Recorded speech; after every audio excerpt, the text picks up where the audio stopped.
जी IAS 16 हम लोग कर रहे थे। कल आप लोगों ने दोबारा स्टैंडर्ड रिज्यूम कराया था रिवैल्यूएशन मॉडल के बाद। तो आज आपका ने कहा था इसके जो बाकी चीजें रहेगी वो इंशाल्लाह हम कंप्लीट करेंगे। तो अब जरा नेक्स्ट हम डिस्कस करते हैं रिव्यू ऑफ डेप्रिसिएशन मेथड। ठीक है, रिव्यू ऑफ डेप्रिसिएशन मेथड। आप लोगों को कल मैंने कहा था डेप्रिसिएशन की कंप्यूटेशन में तीन तरह के एस्टिमेट्स इन्वॉल्व हो जाते हैं। ठीक है, रेसिडुअल वैल्यू आपकी इन्वॉल्व हो जाती है। उसके बाद आप लोगों ने कहा था कि डेप्रिसिएशन का मेथड आ जाता है और यूजफुल लाइफ आ जाती है। लाइफ का चेंज कल हमने डिस्कस किया था। अब डेप्रिसिएशन मेथड का चेंज, इसके लिए भी स्टैंडर्ड ने कहा इसको रिव्यू किया करो एट ईच रिपोर्टिंग डेट।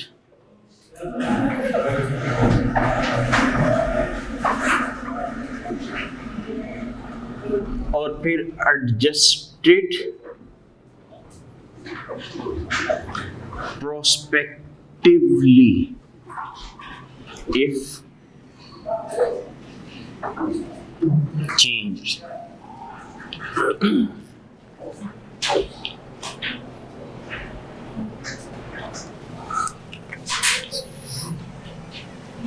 फर्ज करें आप लोगों ने कैसेट खरीदा, उसकी कॉस्ट है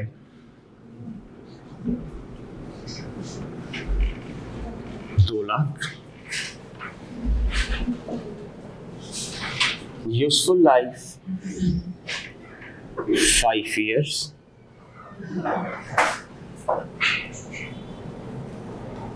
residual value 40,000,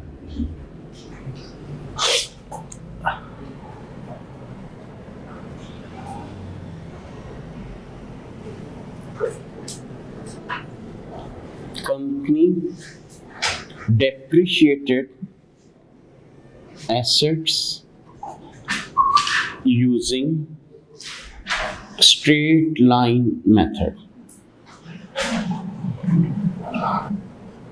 In third year,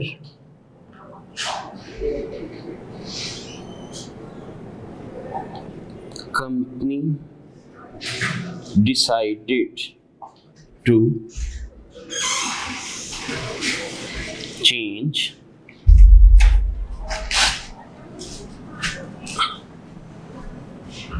method of depreciation from straight line to written down value. Requirement आपको कहा जाता है calculate depreciation of third and fourth year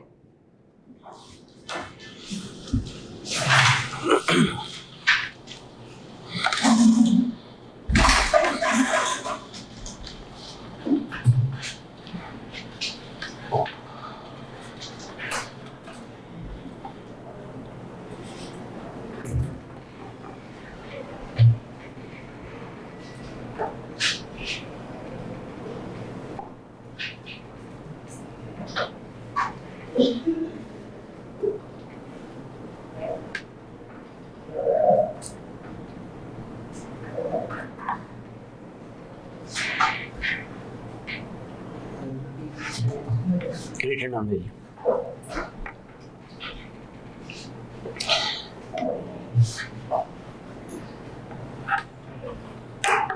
अच्छा, आप लोगों ने कल भी कहा था कि IAS 8 कहता है ये जो एस्टीमेट में चेंज आता है ये कोई एरर नहीं होता।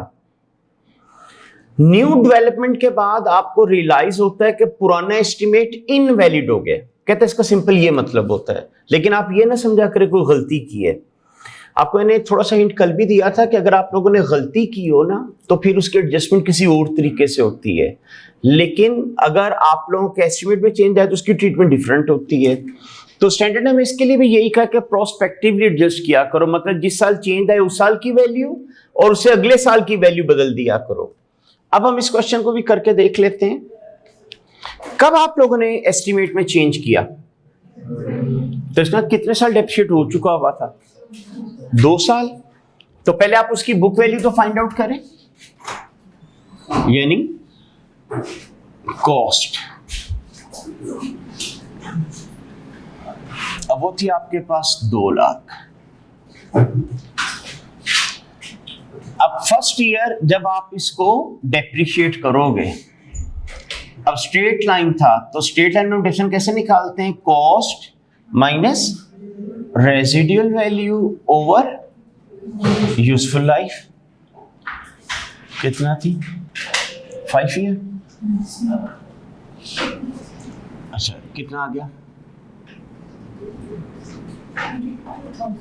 32,000। बाकी आ गया 168।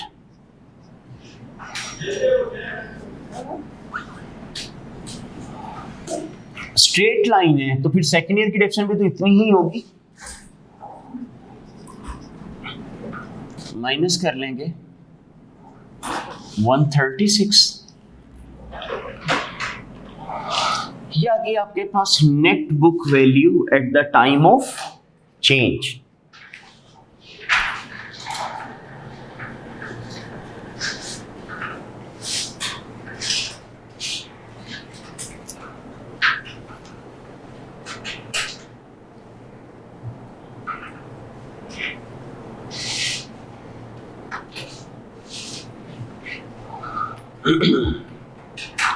ठीक है, तो net book value at the time of change आ गया आपका 1,36,000।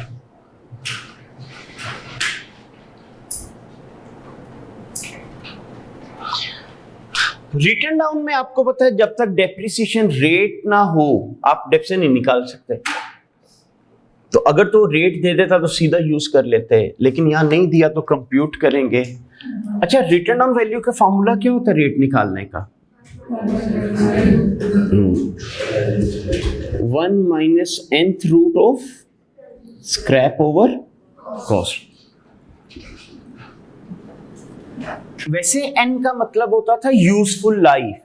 यहां पे क्योंकि आपके एस्टिमेट में चेंज आ रहा है तो यहां पे n का क्या मतलब होगा? Remaining life. ठीक है, वैसे n का मतलब यूजफुल लाइफ होता है। अगर फर्स्ट टाइम निकाल रहे हो, हम लोग तो चेंज करने जा रहे हैं, ऐसे तो 2 साल पहले डेप्रिशिएट हो चुका हुआ है, तो ऐसी सूरत में फिर रिमेनिंग लाइफ लेते हैं। 5 में से 2 गुजर चुके हैं, तो इसका थर्ड रूट आपको लेना होगा। स्क्रैप कितना था? 40,000। अच्छा, वैसे तो सी होती है ना कॉस्ट, फर्स्ट टाइम निकाल रहे होते तो कॉस्ट ही होती, लेकिन अब क्योंकि एस्टिमेट में चेंज आया है तो book value at the time of change ली जाएगी।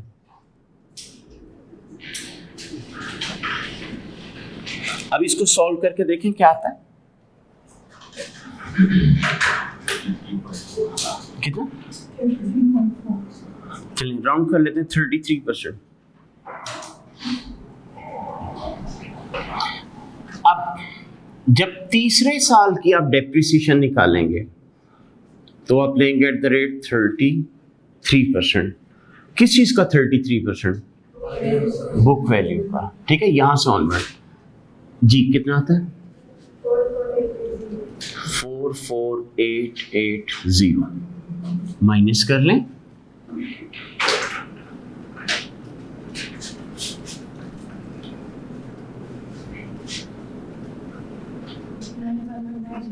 911। अच्छा, अब जब 4th ईयर लेंगे तो रिटर्न डाउन है, अब 33% किसका होगा? जी, तो अब आप इसका 33% ले लो।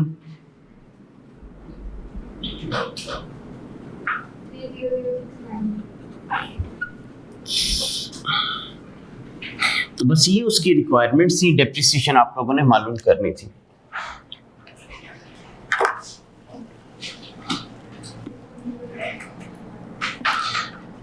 ठीक है, तो अगर डेप्रिसिएशन का मेथड चेंज करते हैं तो इसका भी प्रोस्पेक्टिव इफेक्ट होता है। जिस साल चेंज आएगा उस साल की वैल्यू उससे अगले साल की वैल्यू बदल जाएंगी। ठीक है, अब मैंने क्योंकि तीसरे और चौथे की मांगी थी तो हमने वो 2 कंप्यूट कर दी, 5वें की कहता तो उसको भी हम कंप्यूट करके देख लेते हैं। ठीक है, स्ट्रेट लाइन से जैसे रिटर्न डाउन पे गए हैं, रिटर्न डाउन से स्ट्रेट लाइन पे भी हो सकता था, माइट बी स्ट्रेट लाइन से आप सम ऑफ डिजिट मेथड पे चले जाते हैं, तो कोई भी पॉसिबिलिटी हो सकती है।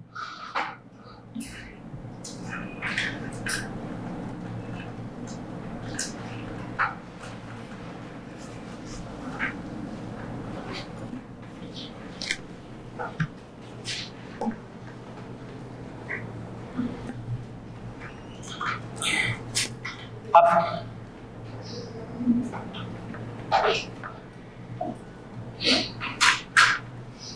तीसरी चीज जो इसमें आ जाती है वो थी अगर रेजिडुअल वैल्यू चेंज हो जाए। अच्छा, जरूरी नहीं होता क्वेश्चन में एक चीज ही चेंज हो, आप जब पास्ट पेपर के क्वेश्चन कर रहे होंगे ना, लाइफ भी बदल जाएगी, रेजिडुअल वैल्यू भी बदल जाएगी, तो फिर दोनों का फैक्ट कंबाइन ले लेंगे, तो इस तरह करके भी आप लोगों को करना पड़ सकता है। बहरहाल अभी एक एक करके, जैसे हमने आईटीए में पढ़ा था वही चीजें मैं अभी आपको करा रहा हूँ। तो हम लोगों ने कल लाइफ का चेंज देख लिया, आज पहले मेथड का चेंज देख लिया, अब हम जरा रेजिडुअल वैल्यू का चेंज देखते हैं कि ये आप लोग कैसे करोगे।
जब ये एक एग्जांपल मैंने ली, आपका ने कहा कॉस्ट थी 2 लाख, यूजफुल लाइफ थी 5 साल और रेजिडुअल वैल्यू थी आप लोगों की 40,000।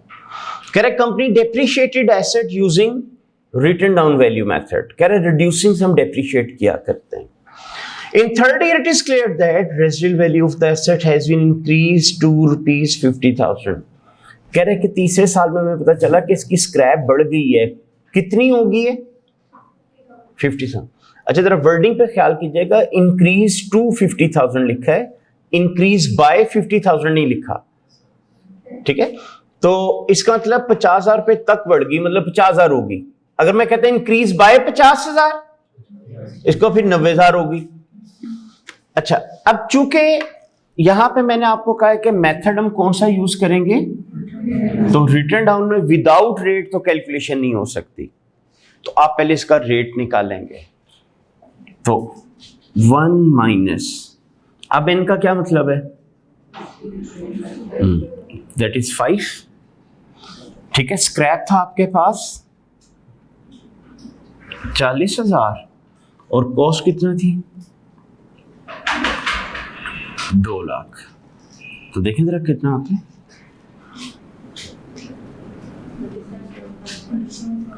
27 चलिए राउंड करके 28 कर लेते हैं।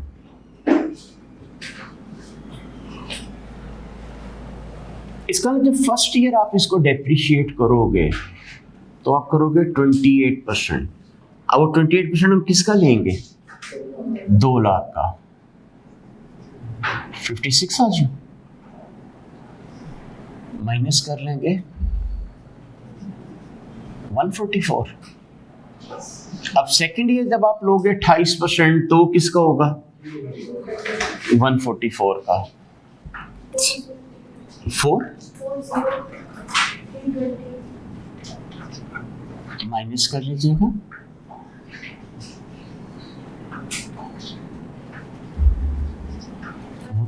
103680। अच्छा, अब आप लोगों ने कहा तीसरे साल एस्टिमेट में चेंज आ गया, आप लोगों की रेजिडुअल वैल्यू बदल गई। आपका था रेजिडुअल वैल्यू बदलेगी, क्या रेट यही रहेगा? नहीं, फिर आपको रेट निकालना पड़ेगा। अब जब आप रेट निकालेंगे तो 1 माइनस, अब n कितना 3 इयर्स। ठीक है, स्क्रैप तो वही नहीं बल्कि चेंज हो गई थी ना, 50 हो गई थी। अच्छा, ओवर अब क्या लेंगे कॉस्ट के बुक वैल्यू, तो दैट इज 103680।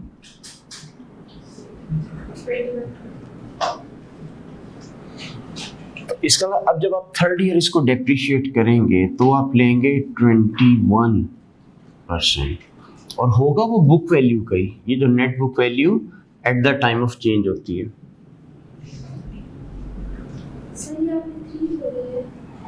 रिमेनिंग लाइफ लेते हैं ना, 2 साल गुजर चुके हैं आपके, तो फिर बाकी लाइफ कितनी रहेगी होगी 3 साल, टोटल 5 थी ना आपकी। जी कितना आता है 2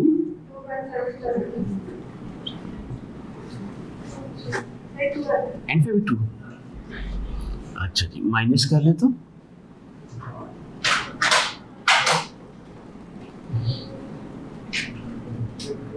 8।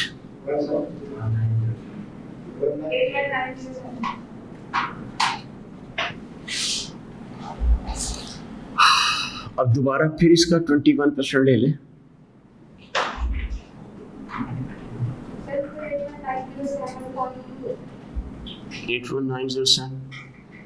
वो एक्चुअली 0 से 2 माइनस करके ऐड करते हैं।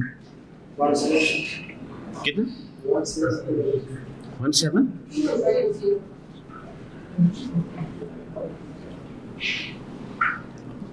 ठीक है, तो ये डेप्रिसिएशन उस हिसाब से रिक्वायर की हुई थी तीसरे और चौथे साल की। तो इस तरह आप लोग इसको चेंज को अकाउंट फॉर कर सकते हैं।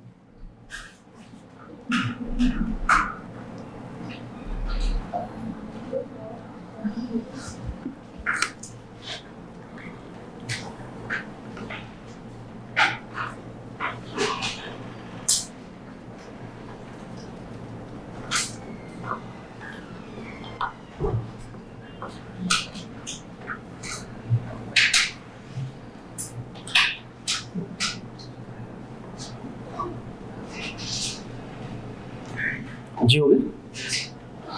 अच्छा, अब अगर फर्ज करें आप लोगों को इधर मैं स्ट्रेट लाइन कह देता,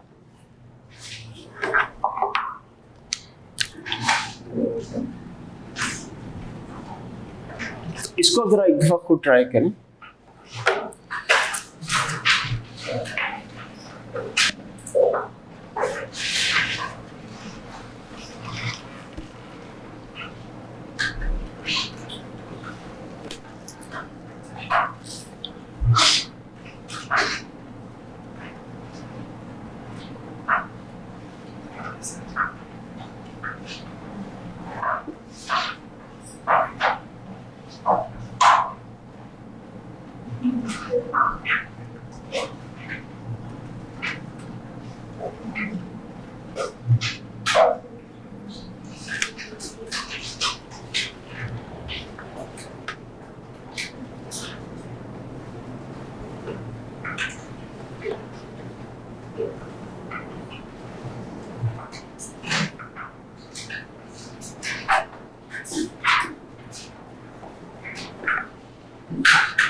जी पहले कितने साल डेप्रिशिएट हो चुका होगा था?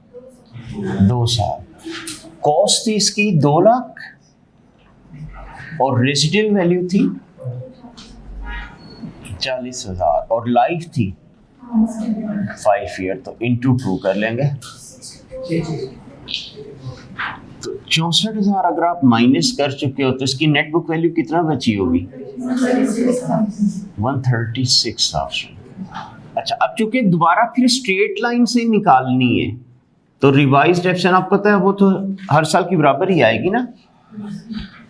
तो नेट बुक वैल्यू 136,000 माइनस नई वाली residual value 50,000 divide by remaining life 3 years. कितना? 107 30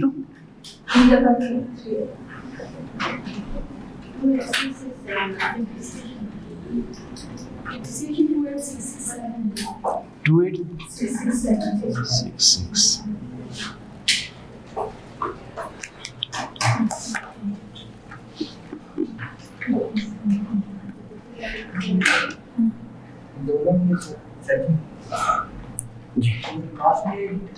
किधर? नहीं, जब एस्टिमेट का चेंज होता है ना तो बुक वैल्यू से ऑनवर्ड नया मेथड चलता है। हाँ जी, चाहे स्ट्रेट लाइन भी हो। इवन आप पहले रिटर्न डाउन यूज कर रहे होते ना, बाद में स्ट्रेट लाइन पे चले जाते, तब भी मैंने बुक वैल्यू पे रेट लगाया करना था। ठीक है, तो एस्टिमेट में जब भी चेंज आएगा पहले उस डेट की बुक वैल्यू निकाली जाती है, उस बुक वैल्यू से ऑनवर्ड नया एस्टिमेट अप्लाई होता है। इसलिए आपने देखा इधर ही पहले मैंने बुक वैल्यू निकाली। अब चूंकि मेथड स्ट्रेट लाइन था, हर साल की डेप्रिसिएशन बराबर आनी थी, बजाय इसके मैं अलग अलग लिखता, मैंने बता दिया कि जी 28,667 होगी। तो ये हम लोगों ने इसका डिस्कस किए। अभी आप लोगों ने कहा था इसकी प्रैक्टिस दोबारा IAS 8 में होगी, क्योंकि उसमें हमने एस्टिमेट्स का चेंज पढ़ना है, उसमें दोबारा इन चीजों को हम डिटेल में डिस्कस करेंगे। अब आते हैं जरा स्टैंडर्ड के जो बाकी एस्पेक्ट्स थे। तो रिव्यू के बाद जो नेक्स्ट स्टैंडर्ड हेडिंग दी हुई है आप लोगों को, वो उसने दी हुई है retirement and disposal.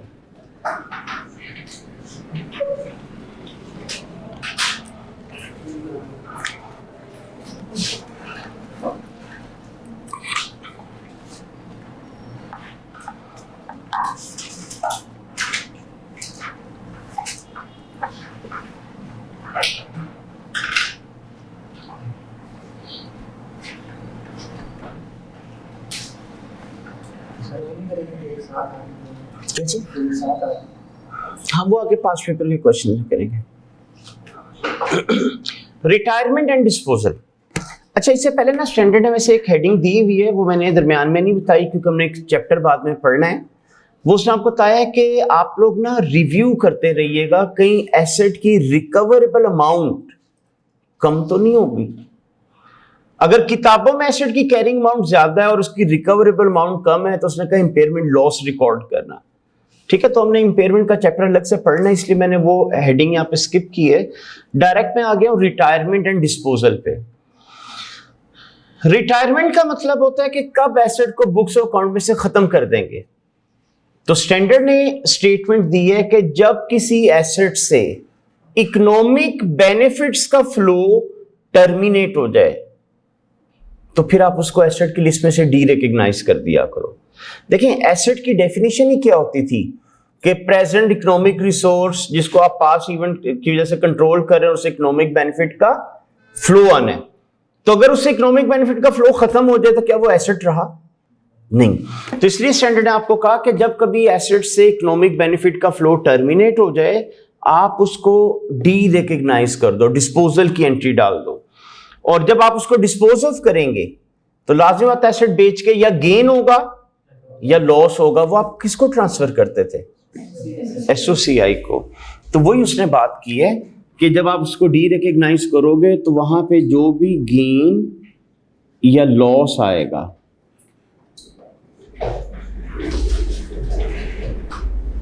On disposal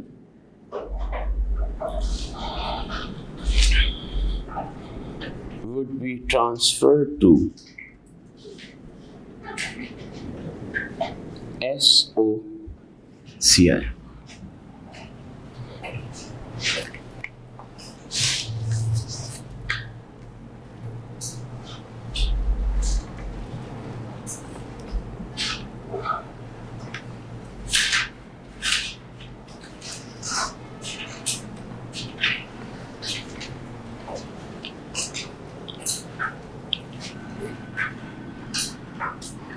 और आखिरी चीज disclosures.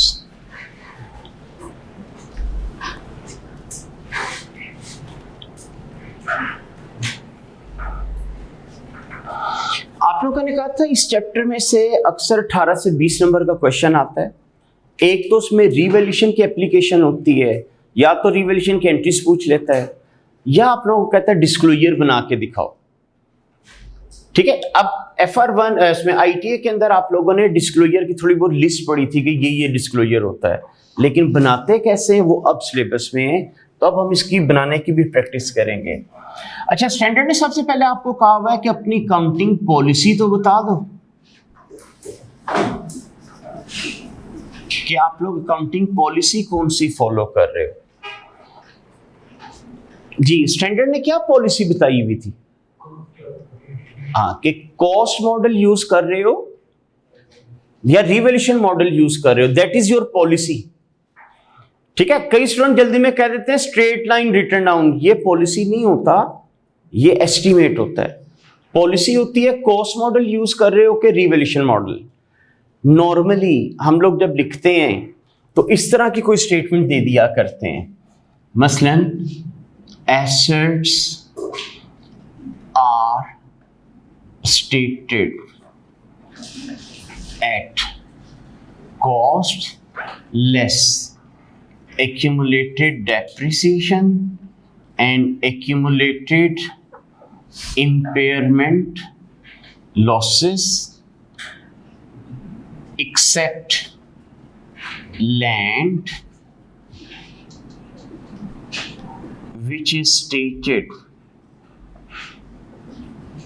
at its revalued amount। ठीक है, एग्जाम्पल के तौर पर मैंने ये वर्डिंग लिख दी है।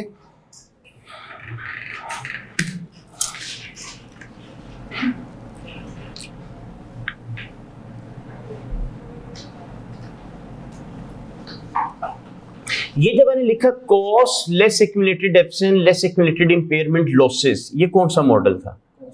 कॉस्ट। और आगे मैंने लिख दिया कि जो लैंड है उसको हमने किस पे लिख दिया हुआ है, एट इट्स रीवैल्यूड अमाउंट। फर्ज करें आप कहते हैं यार मैं तो रीवैल्यू नहीं करता, तो मैं लिख दूंगा एट इट्स कॉस्ट। ठीक है, ये क्यों लिखूंगा एट इट्स कॉस्ट? हाँ, लैंड आपकी डेप्रिशिएट नहीं होती, तो इसलिए फिर वो किस वैल्यू पे पेयर हो रही होगी, कॉस्ट के ऊपर। ठीक है, तो ये मैंने एक स्पेसिमन के तौर पे आपको वर्डिंग बता दी है। प्रैक्टिकली हम इस तरह लिखते हैं, लेकिन आप लोगों के पेपर में जिस हद तक आता है ना, तो हम इसका एक ऑल्टरनेटिव प्रेजेंटेशन यूज किया करेंगे। उसके बाद स्टैंडर्ड ने आपको कहा हुआ है कि आप लोग डेप्रिसिएशन रेट और यूजफुल लाइफ बता दिया करो, फिर डेप्रिसिएशन मेथड बता दिया करो, फिर gross carrying amount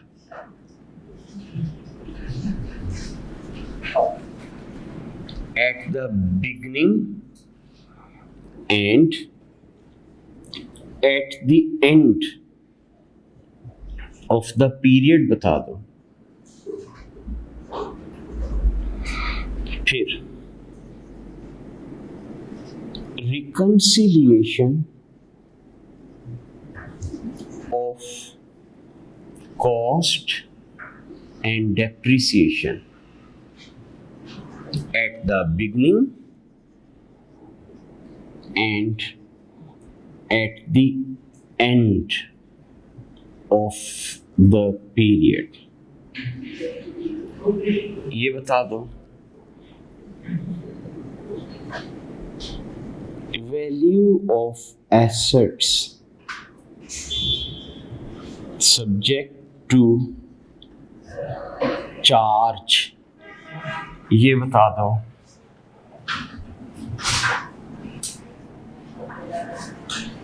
In case of revaluation model, आप बताओगे date of revaluation basis of revaluation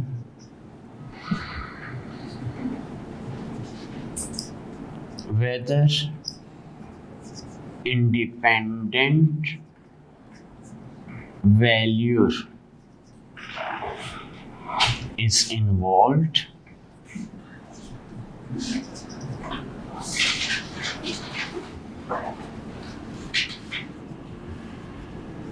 historical carrying amount or movement of revaluation surplus।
ये हो गया।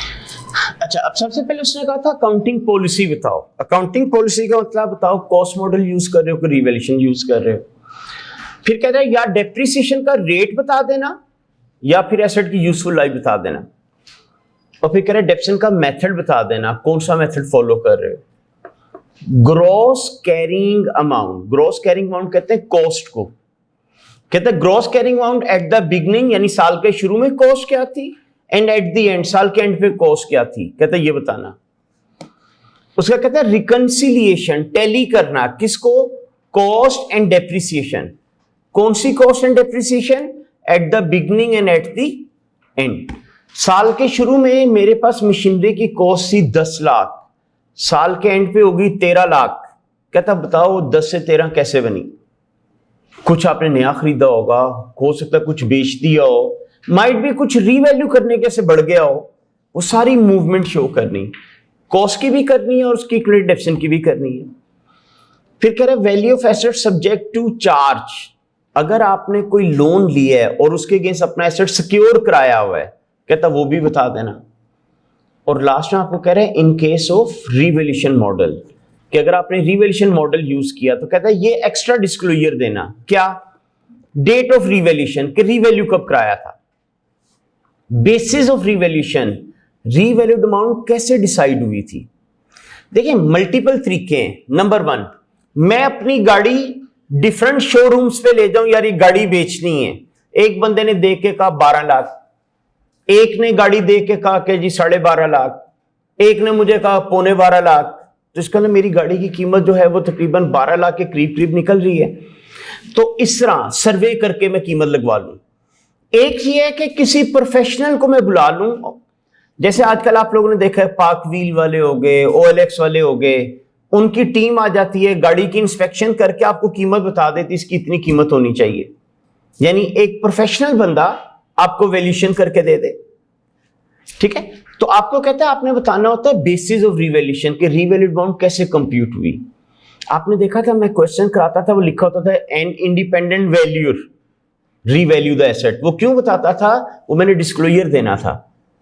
आप देखें तीसरा डिस्क्लोजर क्या आपका, उसका वेदर इंडिपेंडेंट वैल्यूर इज इन्वॉल्व। हमने कहा था ना रिवैल्यूएशन आपका डिपेंडेंट भी कर सकता है, लेकिन आपको डिस्क्लोज करना पड़ेगा कि ये वैल्यूएशन मेरे एम्प्लॉय ने की हुई है। उसके बाद हिस्टोरिकल कैरिंग अमाउंट, ये कल हमने डिस्कस किया था, क्या होता था हिस्टोरिकल कैरिंग अमाउंट। कि अगर आप रिवैल्यूएशन मॉडल ना फॉलो करते, कॉस्ट मॉडल यूज करते रहते, आज एसेट की क्या कीमत होती।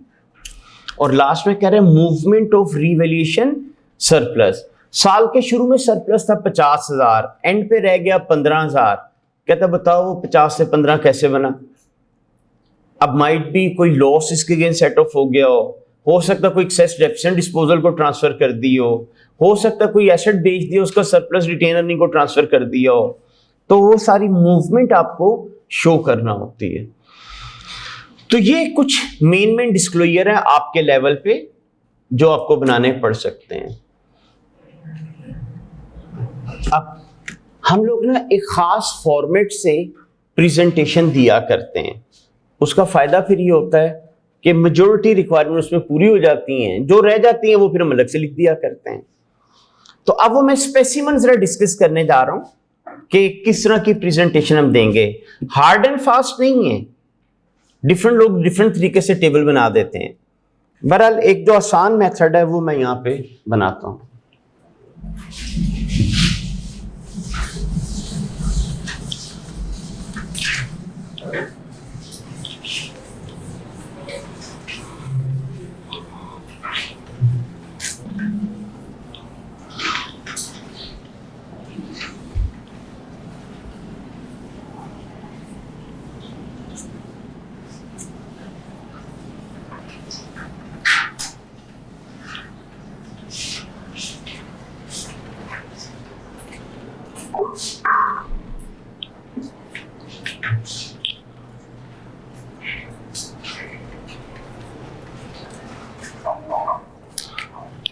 अब फर्ज करें कोई भी नोट नंबर हो सकता है, अज्यूम करते हैं जी नोट नंबर 7 है, हम इसके ऊपर नाम लिख देंगे प्रॉपर्टी। Plant and equipment. ठीक है, प्रॉपर्टी प्लांट एंड इक्विपमेंट। अब जो भी एसेट्स होंगे ना उनके कॉलम बना देते हैं। मतलब फर्ज करें लैंड है, बिल्डिंग है, मशीनरी है, एंड पे वैसे हम एक टोटल बनाते होते हैं, लेकिन अक्सर आपका एग्जामिनर कहेगा ना बनाएं।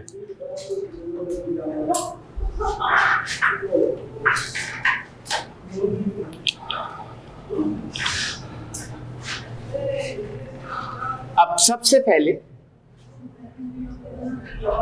कॉस्ट देखिए, आपका ने कहा था ग्रॉस कैरिंग अमाउंट कॉस्ट होती है। आपने कहा था बिगनिंग वाली भी शो करना, एंड वाली भी शो करना, और फिर नीचे आपने कहा उनकी रिकंसिलिएशन भी शो करना। तो इसके अंदर हम दोनों चीजें पूरी कर लेंगे। कैसे? जब कॉस्ट में लिखूंगा ना तो मैं लिखूंगा एट द बिगनिंग, उसके बाद इसमें क्या चेंज आ सकता है? एडिशन हो सकता है ना। माइट भी आपने कोई एसेट बेच दिया तो डिलीशन हो गया, जिसे आप डिस्पोजल भी चले कह सकते हैं।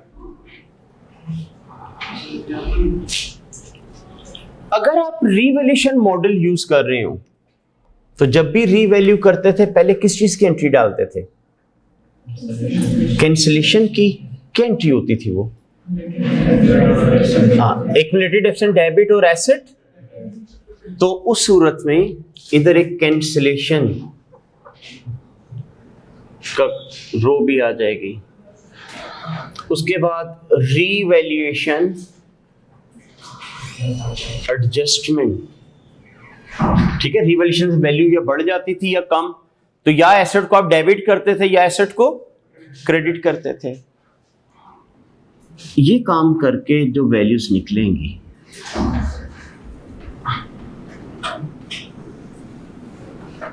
ये आ जाएगा आपके पास एट दी एंड।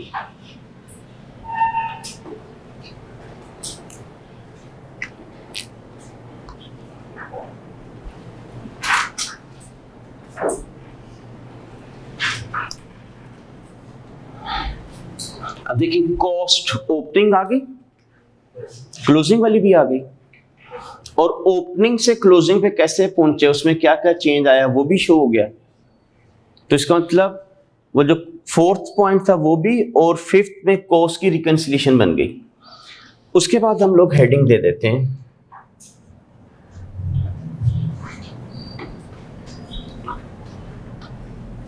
डेप्रिसिएशन।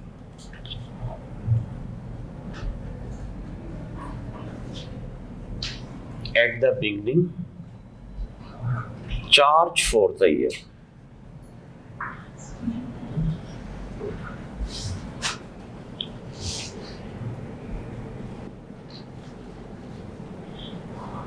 जब डिस्पोजल होता है उसकी डिस्पोजल को ट्रांसफर हो जाती है। कैंसिलेशन, और फिर आपका साथ जाएगा balance eight the and.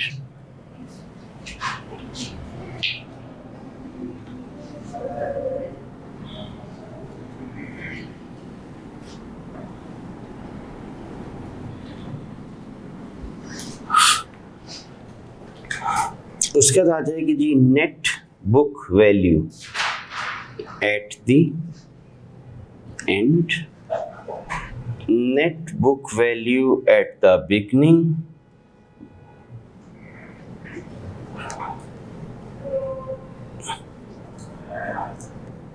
Depreciation rate या फिर यूजफुल लाइफ, डेप्रिसिएशन मेथड, और फिर मॉडल।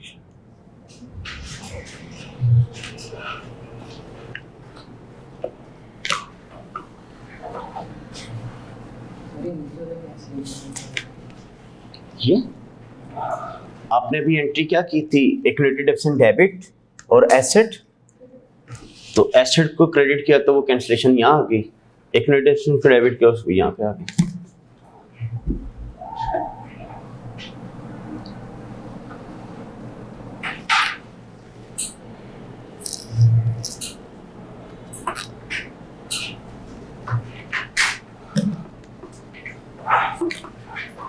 अब इस फॉर्मेट को अगर मैं वो लिस्ट के साथ कंपेयर करूं तो देखते हैं क्या क्या रिक्वायरमेंट पूरी होगी।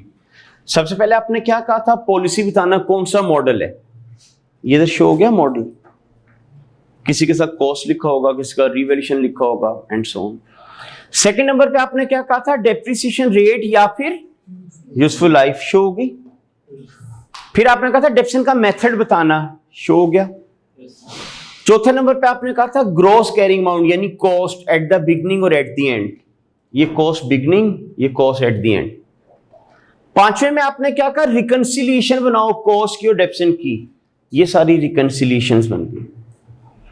फिर आपने क्या कहा था, अगर कोई एसेट सिक्योर किया हुआ अगेंस्ट लोन वो बताना, वो इसमें शो नहीं हुआ, वो आगे एक सब नोट बनेगा। जैसे अगर ये 7 है ना तो 7.1 बनाऊंगा, उसमें मैं लिख दूंगा कि यार मशीनरी के अगेंस्ट मैंने लोन लिया हुआ है। नंबर 7 आपने कहा in case of revaluation model, अब अगर किसी का रिवैल्यूएशन मॉडल है तो एक एक्स्ट्रा डिस्क्लोजर बन जाएगा। जैसे अगर 7.1 फर्ज करें मैंने सब्जेक्ट टू चार्ज बना लिया तो फिर 7.2 के नाम से वो लिस्ट बन जाएगी। तो इसका मतलब इस प्रेजेंटेशन में मेजर रिक्वायरमेंट फुलफिल हो जाती हैं, जो एक दो रह जाएंगी वो अलग से नोट बन जाएंगे। तो इसलिए आपका ने कहा था इस तरह का एक हम फॉर्मेट फॉलो कर लेंगे तो मोस्ट ऑफ द केसेस जो उसकी रिक्वायरमेंट होती हैं वो फुलफिल हो जाती हैं। तो अब जो डिस्क्लोजर के हमारे क्वेश्चन हुआ करेंगे ना, उसमें ये टेबल बनाने पड़ा करेंगे। अभी मैं आपके अंडरस्टैंडिंग के लिए अज्यूम कर रहा हूं कि मैं कॉस्ट मॉडल यूज कर रहा हूं, यानी रिवैल्यूएशन नहीं है। अगर रिवैल्यूएशन नहीं है तो क्या कैंसिलेशन करनी पड़ेगी? नहीं। कोई रिवैल्यूएशन एडजस्टमेंट डालनी पड़ेगी? नहीं। अच्छा, अब मैं अज्यूम करता हूं बिल्डिंग, क्योंकि लैंड तो डेप्रिशिएट नहीं होती, बिल्डिंग की अज्यूमिंग फिगर ले लेता हूं। आप लोगों को मैं कहता हूं साल के शुरू में ना बिल्डिंग 100 मिलियन की थी और साल के दौरान मैंने 50 मिलियन की एक नई खरीद ली, लेकिन एक 15 मिलियन वाली बेच भी आया। अब रीवैल्यू तो हम कर नहीं रहे थे, ये दो चीजें होंगी कोई नहीं। तो साल के एंड पे जो मेरे पास बिल्डिंग पड़ी होगी उसकी कॉस्ट क्या होगी? 135। आपको मैं कहता हूं साल के शुरू में ये जो 100 मिलियन वाली बिल्डिंग थी ना, ये आपकी 35 डेप्रिशिएट हो चुकी हुई थी। चार्ज फॉर द ईयर, इस साल की डेप्रिसिएशन कितना आई? फर्ज करें मैं कहता हूं यार इस साल की 10 आई है। डिस्पोजल का मतलब ये जो 15 मिलियन वाली बिल्डिंग बेची, ये कितना डेप्रिशिएट हो चुकी हुई थी? क्योंकि आपको याद होगा जब एसेट डिस्पोजल को ट्रांसफर होता है तो उसकी डेप्रिसिएशन भी तो ट्रांसफर होती है। फर्ज करें मैं कहता हूं यार ये 5 डेप्रिशिएट हो चुकी हुई थी। अब चूंकि हमने रीवैल्यू किया नहीं तो कैंसिलेशन हुई कोई नहीं, एंड पे इसका बैलेंस कितना बच गया? 40। साल के एंड पे कॉस्ट कितनी है और इक्विटी डेप्रिसिएशन कितनी है? तो बुक वैल्यू क्या निकली? 95। अब हमें चाहिए net book value at the beginning. साल के शुरू में एसेट की कॉस्ट क्या थी और इक्विटी डेप्रिसिएशन कितना थी? तो साल के शुरू में क्या निकल आई? 65। डेप्रिसिएशन रेट फर्ज करें मैं कहता हूं जी 10%। मेथड फर्ज करें मैं कहता हूं स्ट्रेट लाइन। मॉडल कौन सा चल रहा है? कॉस्ट। इस तरह की करके प्रेजेंटेशन बनती होती है। तो डिस्क्लोजर का क्वेश्चन करने का तरीका ये होता है कि आप लोग पहले ये फॉर्मेट बनाया करोगे और उसका फिर एक एक करके एसेट कंप्लीट करते जाएंगे। ठीक है, तो थ्योरेटिकली स्टैंडर्ड तो यहाँ पे अब हमारा कंप्लीट हो गया है। अब हमारी शुरू हो जाएगी प्रैक्टिस पास पेपर से।